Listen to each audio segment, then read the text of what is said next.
Amigos do canal Estudos Espíritas por Angélica e Ricardo. Sejam todos bem-vindos, esperando que estejam todos bem, com saúde, em suas casas. E nesse primeiro momento, vamos pedir em oração. Deus, nosso Pai, Jesus, mestre amigo, irmão maior, vos agradecemos, Senhor, por esta abençoada oportunidade de levar a Tua palavra através desse meio de comunicação. Seja nosso guia, mestre, e nos ajude a compreender bem o estudo que será realizado hoje. Fica conosco, Senhor, e que possamos iniciar esse estudo com paz, amor e compreensão. E nada melhor do que com os nossos olhos fechados, orar a oração que Jesus nos ensinou. Pai nosso que estás nos céus, e santificado seja o vosso nome, venha a nós o vosso reino, e seja feita a vossa vontade, assim na terra como nos céus.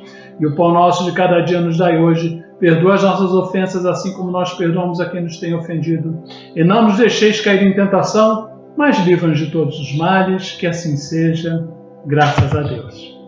Estamos no capítulo 21 do Evangelho segundo o Espiritismo, que tem como subtítulo Conhece-se a árvore pelo seu fruto. Nos fala o Evangelho: porque não é boa árvore a que dá maus frutos, nem má árvore a que dá bons frutos. Portanto, cada árvore é conhecida pelo seu fruto, porque nem os homens colhem figos dos espinheiros, nem dos abrolhos vindimam as uvas. O homem bom, do bom tesouro do seu coração, tira o bem, e o homem mau, do mau tesouro, tira o mal. Porque do que está cheio o coração, disso é que fala a boca. Isso está no Evangelho de Lucas, no seu capítulo 6, do versículo de 43 até o 45. Guardai-vos dos falsos profetas que vêm a vós com vestidos de ovelhas e por dentro são lobos que vão nos destruir sempre que houver uma necessidade e uma aplicação para eles. Temos também que ver que pelos seus frutos os conhecereis. Porventura, os homens colhem uvas dos espinheiros, como já dissemos? Não pode árvore boa dar maus frutos, nem árvore má dar bons frutos. E respondendo, Jesus lhe disse: Vede, não vos engane alguém, porque virão muitos em meu nome dizendo, Eu sou o Cristo, e enganarão a muitos, e levantar-se-ão muitos falsos profetas, e enganarão também a muitos. E porquanto multiplicar-se-á a iniquidade, se resfriará a caridade de muitos. Mas o que perseverar até o fim, esse será salvo.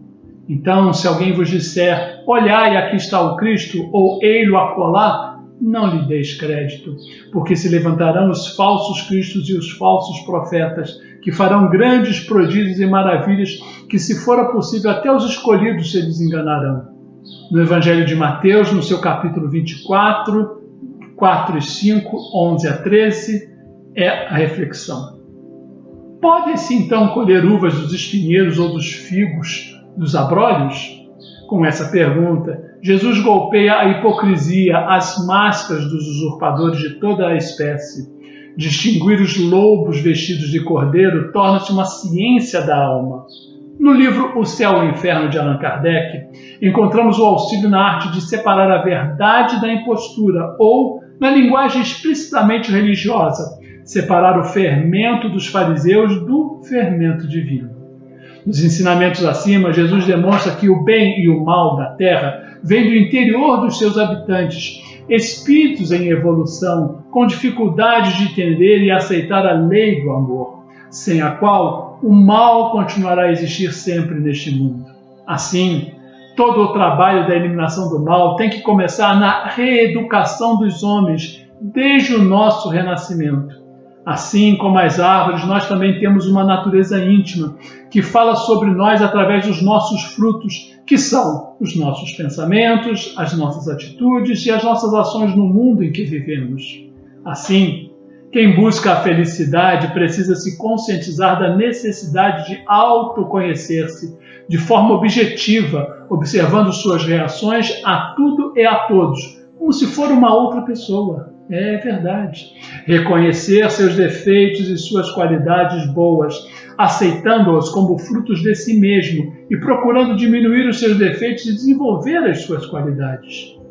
Este é um trabalho individual intransferível, invisível aos outros, que vai se tornando mais fácil de acordo com a sua realização e a perseverança com que é feito. Pensemos muito nisso. Nessas poucas frases, demonstra Jesus que o bem e o mal da terra vêm do interior dos seus habitantes, que são espíritos em evolução com dificuldade de entender e aceitar a lei do amor, como dissemos, sem a qual o mal continuará a existir. Assim, todo o trabalho da eliminação do mal tem então de começar na reeducação dos nossos seres. Não essa educação que tende a fazer os homens destruídos, mas a que tende a fazer os homens de bem. A educação, se for bem compreendida, será a chave do progresso moral.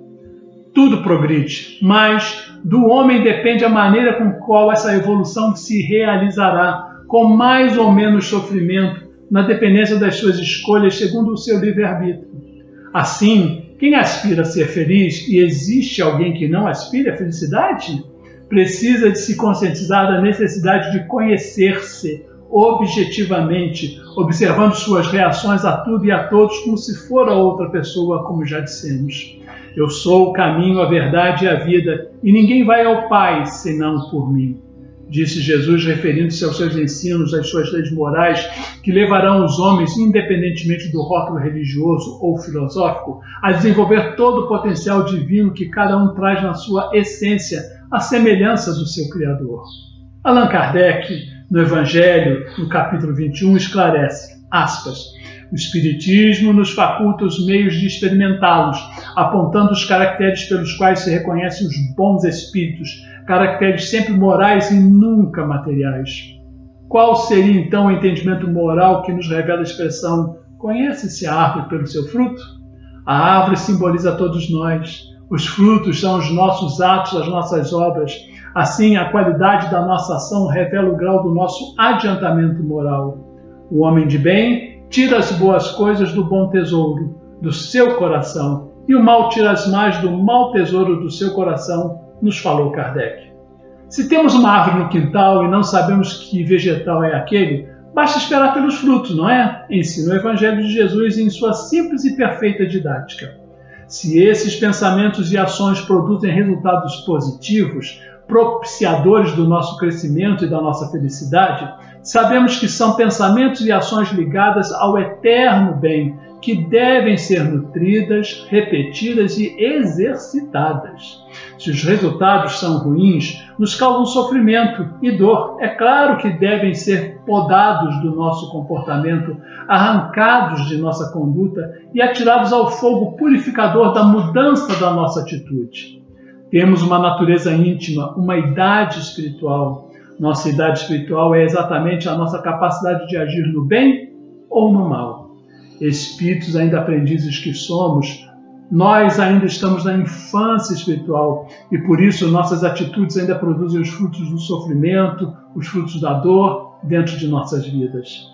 É claro que todos nós que estamos reunidos aqui já optamos por fazer do Evangelho de Jesus que nos conduza na direção do nosso bem, que é o bem de todos. Então, estamos entre aqueles espíritos que, embora primitivos, já desejam a regeneração. Logo, os frutos das nossas atitudes são, em sua maioria, os do espírito arrependido, batalhador, o aprendiz da vida, que busca acertar o seu rumo harmonizando-se com a lei do amor.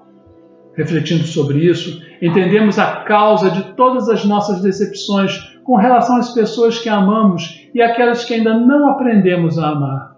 São decepções, mágoas e ressentimentos pelas atitudes dessas outras pessoas que espelham apenas o que nós esperávamos dos outros, que eram frutos de árvores ainda despreparadas para produzi-los. Mas como discernir se estamos no caminho certo? Já parou para pensar nisso? Como saber, diante de tantos falsos profetas dentro de nós, que são as nossas atitudes desarmonizadas com a lei de Deus, quais as melhores atitudes perante a nossa vida? Os Espíritos ensinaram que a lei de Deus está inscrita na nossa consciência. Isso está no Livro dos Espíritos.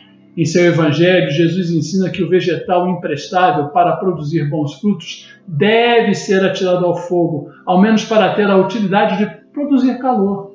Nós, graças a Deus, Não somos vegetais, somos pessoas com vontade própria e uma incrível capacidade de mudança. Se numa autoanálise destemida verificamos que nossas atitudes provocam dor e sofrimento, temos a inteligência e o livre-arbítrio em nossa vida para mudar e continuar nossa jornada sem lamentações ou culpas. Isto é agir com responsabilidade, e é o que devemos fazer.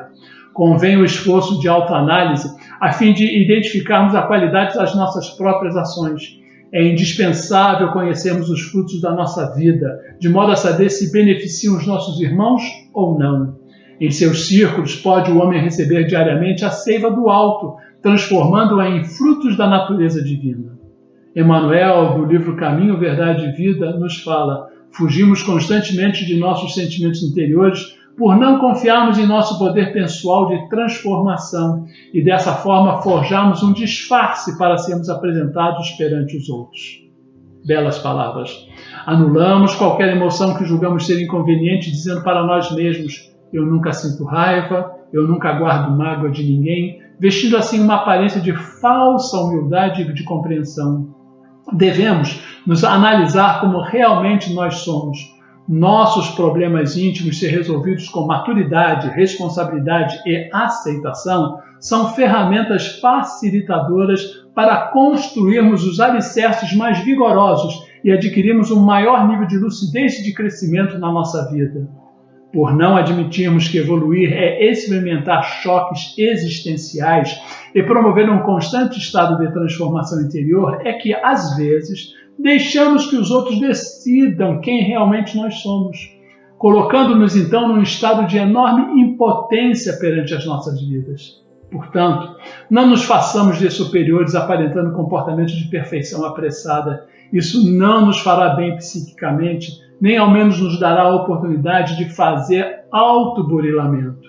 Deixemos de falsas aparências e analisemos as nossas emoções e os nossos sentimentos, aprimorando-os. Aceitar nossa porção amarga é o primeiro passo para a transformação, sem fugirmos para novo local, novo emprego ou novos afetos, porque isso não nos curará do sabor indesejável, mas somente nos transportará a um novo quadro exterior.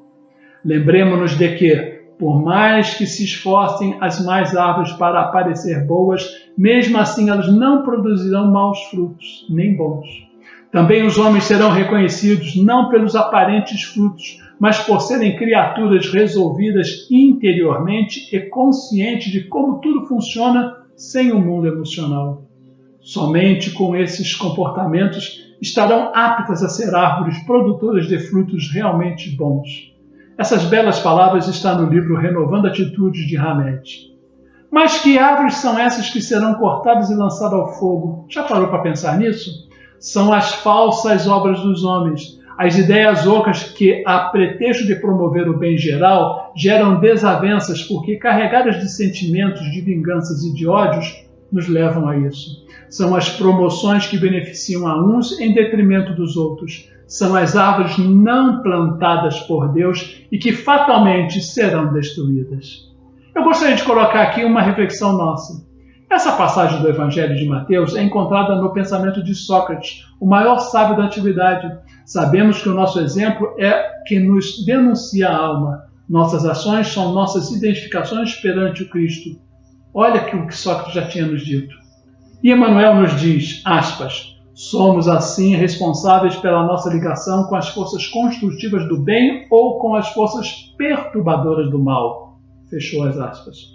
Como espíritas, devemos nos conduzir segundo os preceitos fundamentais da doutrina, mas nem sempre nos conduzimos assim, e o Cristo nos alertou para que tivéssemos cuidado com os pregadores só de palavras, e, de certo modo, cuidado conosco mesmo, quando temos a facilidade de falar, para que não nos deixássemos nos envaidecer e construir sistemas egoísticos contrários ao seu projeto de contribuir com seus irmãos pequenos, assim como nós somos. O mundo está cheio de falsos profetas que seduzem os leigos e os sofredores, carentes de um consolo, de um conhecimento e de um apoio fraterno. Que não os copiemos o exemplo, então. Vamos pensar muito sobre isso e que Deus nos ajude. Para concluirmos, em síntese, a doutrina espírita, na explicação do ensinamento Conhece-se a árvore pelos seus frutos, não critica essa interpretação, contudo reclama o raciocínio claro e afirma ainda que a argumentação histórica indica que a força está em sua filosofia, no apelo que dirige à razão, conforme nos explica Allan Kardec. Emmanuel completa essa afirmação esclarecendo: o espírita verdadeiramente consciente de sua doutrina não quer crer, ele quer saber. Dessa maneira, reafirma-se que a doutrina espírita é, acima de tudo, um processo libertador e não de escravidão de consciência. Não se constitui num processo social de anestesia, o chamado ópio do povo, e substitui a postura mística e alienada por uma postura crítica e racional. A primeira somente poderá produzir fanáticos. A segunda resultará de um estudo acurado da realidade, através da reflexão e do ensaio aprendizado do Evangelho à luz do Espiritismo, com base sobre os temas do Evangelho deixados por Jesus. Então, por que reter conosco o que pode ajudar tanta gente? Pense. Seria a competição? Seria o desejo de se mostrar melhor? Mas será que ainda não entendemos que só seremos melhores quando trouxermos os que estão em nosso entorno para junto de nós? É verdade, creia nisso. O Mestre Jesus já nos ensinou essa prática de muitas formas diferentes. No primeiro momento, a conduta reta incomoda os que ainda não a conseguem manter. Porém, o fruto ali está, na ponta do galho, disponível para quem quiser saborear e no momento em que desejar. Por isso, as árvores dos bons frutos precisam ter paciência, pois nem todos sabem apreciá-las ainda. Uma das maiores alegrias da existência será a de, ao entardecer dos anos, podemos olhar para trás e percebemos quantos bons frutos pudemos deixar pelo caminho.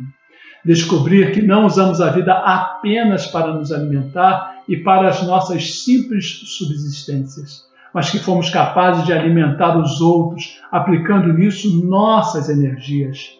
Essa é a vida da boa árvore, a vida das ações. Produzamos, pois, bons frutos e deixemos um legado de amor para este mundo, para todos e para nós. Agora, fechando os nossos olhos novamente, oremos. Senhor Jesus, agradecidos estamos por mais essa oportunidade que nos é concedida de estudarmos a doutrina, mesmo longe das casas espíritas. Ampara esse trabalho bem como todos os outros neste meio de comunicação.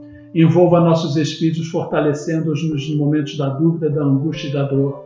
Que a tua misericórdia alcance a todos nós. Que seja levantada uma harmonização aos ambientes de dor e de sofrimento, como os presídios, albergues, creches e hospitais, e lá que os profissionais da saúde possam ser envolvidos pelo teu amor nessa luta que travam contra a pandemia. Que também sejam harmonizados os líderes das nações, para que possam tomar boas e sábias decisões. Que sejam harmonizados os diversos segmentos religiosos, bem como a nossa casa espírita. Que os teus exemplos permaneçam vivos em nossas mentes, que o teu amor e a tua luz nos conduza pelos caminhos da vida.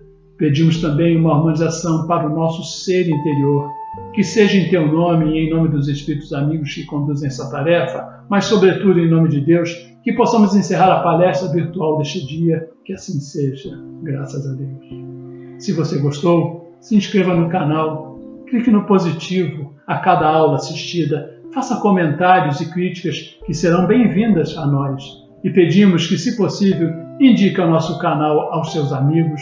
Muita paz. Obrigado.